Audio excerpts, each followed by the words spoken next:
নমস্কার বন্ধুরা, কেমন আছো সবাই? আশা করি সবাই খুব ভালো আছো আর আমিও ভালো আছি। চলে এসেছি অনেকদিন পর আবার একটা নতুন ভিডিও নিয়ে।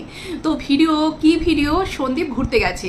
তো সবাই সেই নিয়ে কাটা ছেঁড়া করতে বসে গেছে যে সন্দীপ ঘুরতে গেছে, কেন ঘুরতে গেছে, যাদের বাড়িতে কোনোদিন যায় না তাদের বাড়িতে কেন ঘুরতে গেছে। তো এই নিয়ে নানান মুনি নানান মত, মানে সেই কাটা ছেঁড়া করে তারা এক একজন এক একটা সলিউশন বের করেছে, এক একটা কারণ বের করেছে, ব্যাখ্যা বের করেছে। মনে হচ্ছে সামনেই কোনো বড় সড়ো এক্সাম আছে, তো সেই সব নিয়ে বসে পড়েছে যে যত ভালোভাবে এই জিনিসটাকে ব্যাখ্যা করতে পারবে সে তত বেশি নাম্বার পাবে। কেননা এটা ভীষণ ভেরি একটা ইম্পর্টেন্ট কোশ্চেন। সন্দীপ এতদিন পরে কেন ঘুরতে গেছে, আর যাদের বাড়িতে গেছে তাদের সঙ্গে সন্দীপের কোনো দিনই সন্দীপদের কোনো সেই রকম যাওয়া আসা ছিল না, কথোপকথন ছিল না, সম্পর্ক ছিল না। হঠাৎ করে তাদের বাড়িতে কেন ঘুরতে গেছে, আর বিশেষ করে সন্দীপ যে গেছে হাতে করে কিছু নিয়ে যায়নি। তো এই হচ্ছে সবার কথা। তো এই কথায় আমিও ভাবলাম যে টুক করে আমিও আমার একটা সাজেশন নিয়ে চলে এসেছি, টুক করে দিয়ে দিই।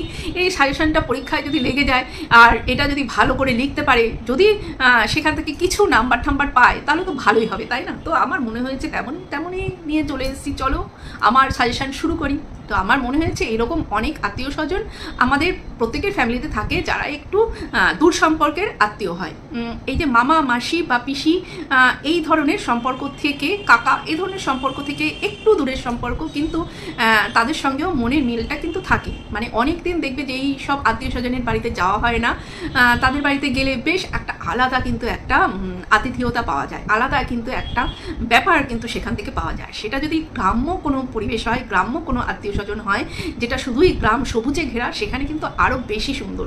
কেন বলছি এইরকম আত্মীয় স্বজন আমার আছে? আমার কাকার বাড়ি হচ্ছে হরিণঘাটা, সেখানে একটা পাড়া আছে, সেখানে শুধুই আমাদের সব জ্ঞাতি গোষ্ঠীতে ভরা। সেখানে আমাদের খুব একটা আমরা যেতাম না, মানে এই যে বাবার চাকরি ঠাকরি সূত্রে, আমাদের পড়াশোনার সূত্রে আমাদের খুব একটা মানে যেতে পারতাম না। মানে বিয়ের আগে গুনে দুবার গেছি। একবার আমার দাদু যখন মারা গেছে তখন তার কাজে গেছি, তারপরে আরেকটা বোধহয় কোনো আমার জেঠুর বিয়েতে গেছি। জেঠুই হয় আমাদের, বিয়েতে গেছিলাম এই দুবার। আর তারপরে আমাদের বিয়ে হওয়ার পরে মানে আমার মেয়ে হয়ে গেছে, দিদির মেয়ে হয়ে গেছে, বেশ তখন তারা বড়, আমার বাবাকে সঙ্গে নিয়ে তখন আমরা গেছিলাম। এক বেলা আমরা ছিলাম, মানে রাতেও ছিলাম না, এইরকম। তো এইরকম অনেক থাকে যে যারা অনেক দূরে থাকে, গ্রামের দিকে থাকে, সবসময় যাওয়া আসা হয় না, কিন্তু যেতে ভারী মন যায়। কেননা গ্রামের যে পরিবেশ, আর যারা গ্রামে থাকে তাদের তারা কিন্তু একটু চাষিবাসী পরিবারেরই হয়, আর তাদের কিন্তু সারা বছরই চাষবাস লেগেই থাকে। একটা মানে ফসল ওঠে, তারপরে সেই মাঠটাকে তৈরি করতে হয় আবার আরেকটা ফসলের জন্য, তারপরে সেই ফসলটা আবার লাগানো, তাকে দেখভাল করা। তো এরকম আমি দেখেছি আমার কাকার বাড়ি, বললাম যে হরিণঘাটায়, তো সেখানে দেখেছি। আমাদের বাড়িতে যদি কোনো অনুষ্ঠান হতো, আমার যে গ্রামে যারা আমার বাবার দিকের এই যে বললাম তারা যে থাকতো, তারা প্রত্যেকে কিন্তু আসতে পারতো না। হয়তো আমার কাকার বাড়ি থেকে কাকিমা আসলো, তার সঙ্গে তার এক ছেলে আসলো, ছোট ছেলে আসলো। প্রত্যেকটা পরিবারের যে যারা জ্ঞাতিগোষ্ঠী আছে তাদের বাড়িতে যে যাওয়া আসা থাকবেই এমনটা কিন্তু নয়। তো এই ক্ষেত্রে সন্দীপের এখন সময় আছে, সন্দীপের যে ছেলে তার স্কুল ছুটি আছে। আগে শ্বশুরবাড়ির ব্যাপারটা ছিল, সেখানে যাওয়া আসা একটু হলেও করতো, কিন্তু এখন যেহেতু সেই ব্যাপারটা নেই, একঘেয়ে এই যে সন্দীপের ঘটনাটা ঘটেছে তখন থেকে এই থানা পুলিশ কেস কাছারি এই সমস্তর মধ্যে তারা ডুবে আছে, একঘেয়ে আছে। তো তাদেরও তো একটু ইচ্ছা করে যে আমার এখন যাই, যাদের সঙ্গে অনেক দিন ধরে যাওয়া আসা নেই তাদের সঙ্গে গিয়ে একটু দেখা করে আসি, তারা কীরকম আছে দেখে আসি।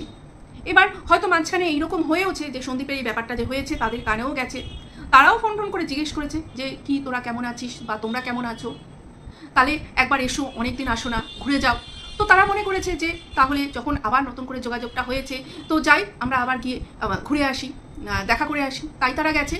তো এই নিয়ে এত জল্পনা কল্পনার আমার মনে হয় কোনো কারণ নেই। আর সন্দীপদের বাতকুল্লা থেকে বাঁকুড়া তারপরে আসানসোল ডিস্টেন্সটা নেহাতই কম না। ট্রেনে যদি যেতে হয় ওদের আসতে হবে শিয়ালদা, আমার মনে হয় শিয়ালদা আসতে হবে, আরেকটা হয়তো যেটা হয় যে হাওড়া আসতে হবে। তো ওরা শিয়ালদা থেকে ডাইরেক্ট যে বাঁকুড়া যাওয়ার যেসব গাড়িগুলো আছে সেইগুলোতে চেপে যেতে হবে, অনেক সময় লাগে, অনেক সময়। তারপরে তো আসানসোল, সেটাও অনেক সময়। তো এই যে সময় সাপেক্ষ যে ব্যাপারগুলো, সেই সব জায়গাগুলোতে কিন্তু যাওয়াটা চারটিখানি কথা না। তো এইবার তাদের সময় হয়েছে, মনে হয়েছে যে যাই, তারপরে আবার হয়তো এটাও হতে পারে যে সন্দীপের বাড়িটা হচ্ছে সামনেই, হয়তো গৃহপ্রবেশ হবে, তার জন্যও হয়তো সন্দীপ তাদেরকে নিমন্ত্রণ করতে গেছে যে সামনে বাড়িটা গৃহপ্রবেশ হবে, তাহলে আমার আত্মীয় স্বজন সবাইকে বলি যাতে তারা আসে। তাহলে ফোনে ফোনে করার থেকে যাই, গিয়ে দুদিন থাকাও হবে আর নিমন্ত্রণও করা হবে। আর ছেলেটাও একঘেয়ে হয়ে আছে, হয়তো ছেলেটারও মাঝে মধ্যে মন টন খারাপ করে, তাই যাই একটু নিজেদের আত্মীয় স্বজনের সঙ্গে দেখা করলে, মিশলে তো ওরও ভালো লাগবে। আর যত নিজেদের আত্মীয় স্বজনের বাড়ি যাবে, তাদের সঙ্গে পরিচয় হবে, তাদের সঙ্গে কথাবার্তা হবে, তত এই বাচ্চারাও জানতে পারবে যে না, এটাও আমাদের কেউ হয়, আমার নিজের লোক হয়। তো যাওয়া আসা না থাকলে সেখানে তো অনেকটা সম্পর্ক অনেকটা ছেদ পড়ে যায়, সম্পর্কটা ছেদ পড়ে যায়। যত আত্মীয় স্বজনের বাড়িতে যাওয়া আসা, তাদের সঙ্গে কথাবার্তা থাকবে, তত তাদের মধ্যে কি না একটা বন্ডিং থাকবে, যেটা আগে হতো, অনেক আগে হতো। তখন ফোন ছিল না, কিছু ছিল না, লোকজন কিন্তু যখন তখন আসতো, আর তাতে কিন্তু কারো অসুবিধাও হতো না। আসলো দুম করে একটু ডাল ভাত ডিম ভাজা করে দিলে দুপুরবেলাটা কিন্তু সুন্দরভাবে খাওয়া হয়ে যেত, কোনো অসুবিধাই হতো না। এখন কারো বাড়িতে যেতে গেলে তাকে আগে থেকে বলতে হবে, ফোন করতে হবে যে আমরা যাচ্ছি, তারপরে আগে সেসবের বালাই ছিল না।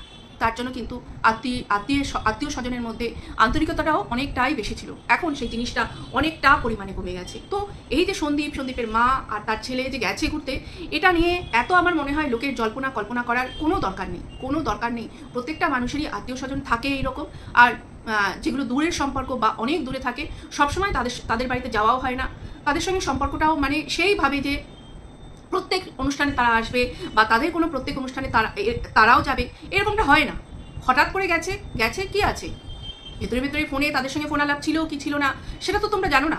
তাহলে এত কেন কাটাছেড়া করতে বসে যাওয়া, একটা মানুষের সব কিছু নিয়ে কাটাছেড়া করতে বসে যাওয়া।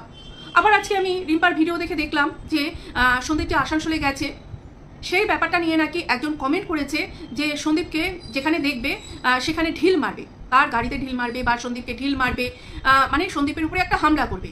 আচ্ছা, সন্দীপকে যে ঢিল মারবে, সন্দীপের গাড়িটা যদি দেখতে পায়, সে বলেছে ঢিল মারবে, তো তার মধ্যে তো সন্দীপের মাও আছে, সন্দীপের বাচ্চাটাও আছে।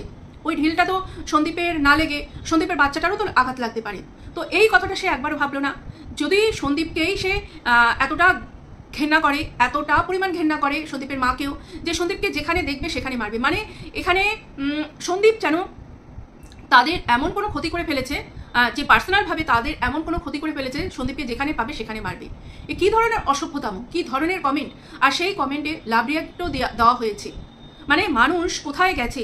আজকে যেই মেয়েটা তার সন্তান রেখে, তার স্বামীর কথা বাদই দিলাম, একটা বাচ্চা রেখে মানে একদম মানে আনন্দ ফুর্তি করছে, এবং শোনা যায় যে যার সঙ্গে আবার হাত ধরেছে তার সঙ্গে বিয়েও করেছে মন্দিরে গিয়ে, শোনা যায়। তো তার সঙ্গে বলতে গেলে এই যে বিয়ের পরে যে প্রথম ঘুরতে যাওয়া, হানিমুন করতেও বেরিয়ে পড়েছে। সেই নিয়ে মানে গুটি কয়েক মানুষ ছাড়া আর যারা তাকে ভালো ভালো কমেন্ট করছে, তারা তো কখনো সেই নিয়ে প্রতিবাদ করছে না, তার কমেন্ট বক্সে গিয়েও লিখছে না যে তুমি অমুক জায়গায় ঘুরতে গেছো, তোমাকে যদি দেখি তোমাকে আচ্ছা সে বুঝিয়ে দেবো, বা তোমাকে জিজ্ঞেস করবো যে তুমি সন্তান ছাড়া এইরকম কি করে আছো। আমি এই যে মানুষকে যে মারবো ধরবো, মানে এরকম ওপেন প্ল্যাটফর্মে কী করে বলতে পারে যে একটা মানুষ তার মাকে নিয়ে বাচ্চাকে নিয়ে ঘুরতে গেছে, তাকে বলছে যে দেখতে পেলে মারবে।